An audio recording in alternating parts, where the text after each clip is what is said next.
ഡൽഹി ഐഐടിയിൽ നിന്ന് എഞ്ചിനീയറിംഗ് ബിരുദം, അമേരിക്കയിലെ ഹൂസ്റ്റൺ സർവകലാശാലയിൽ നിന്ന് മാസ്റ്റേഴ്സ് ബിരുദവും പിഎച്ച്ഡിയും. അലോക് സാഗർ ഐഐടിയിലെ മുൻ പ്രൊഫസർ, റിസർവ് ബാങ്ക് ഗവർണറായിരുന്ന രഘുറാം രാജന്റെ ഗുരു. പക്ഷേ ഈ മുൻ ഐഐടി പ്രൊഫസർ കഴിഞ്ഞ 32 വർഷമായി മധ്യപ്രദേശിലെ ഒരു ആദിവാസി ഗ്രാമത്തിലാണ് വാസം. ഐഐടിയിലെ ജോലി രാജിവെച്ച് മധ്യപ്രദേശിലെ ആദിവാസി ഗ്രാമങ്ങളിലേക്ക് ജീവിതം പറിച്ചുനട്ടു. വെറും 750 മനുഷ്യർ മാത്രമുള്ള, നല്ല റോഡുകളോ വൈദ്യുതിയോ ഇല്ലാത്ത ഒരു പ്രൈമറി സ്കൂൾ മാത്രമുള്ള കൊച്ചാമു എന്ന ഗ്രാമത്തിൽ തികച്ചും സന്തുഷ്ടനാണ് അലോക് സാഗർ. സമൂഹത്തിന്റെ താഴെത്തട്ടിൽ നിന്നാണ് സേവനം തുടങ്ങേണ്ടതെന്നാണ് ഈ പ്രൊഫസറുടെ വാക്കുകൾ.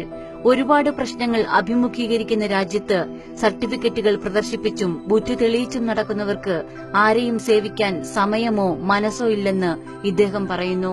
50,000-ത്തിലധികം മരങ്ങളാണ് അലോക് സാഗർ ഇതിനകം തന്റെ ഗ്രാമത്തിലും പരിസര പ്രദേശങ്ങളിലുമായി നട്ടുകഴിഞ്ഞത്. വിത്തുകൾ ശേഖരിച്ചും വിതരണം ചെയ്തുമാണ് ജീവിതം. അധികം ആരോടും താൻ ആരാണെന്ന് വ്യക്തമാക്കിയിരുന്നില്ല.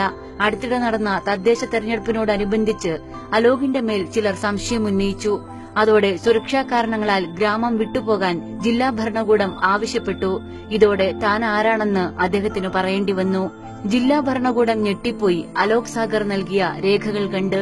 ഒട്ടേറെ ഭാഷകളിൽ പ്രാവീണ്യമുള്ള അലോകിനിപ്പോൾ ആദിവാസികളുടെ തനത് ഭാഷകളും വശമായി കഴിഞ്ഞു. ആദിവാസികളുടെ ക്ഷേമത്തിനായി പ്രവർത്തിക്കുന്ന സംഘടനയിലും സജീവമായുണ്ട് അലോക് സാഗർ എന്ന മുൻ ഐഐടി പ്രൊഫസർ. ചില ജീവിതങ്ങൾ അങ്ങനെയാണ്. നിർവചനങ്ങൾക്കുമപ്പുറം അത് സ്വജീവിതം ധന്യമാക്കും. ഡൗൺലോഡ് ചെയ്യാം news mobile app Google play, apple store വഴി.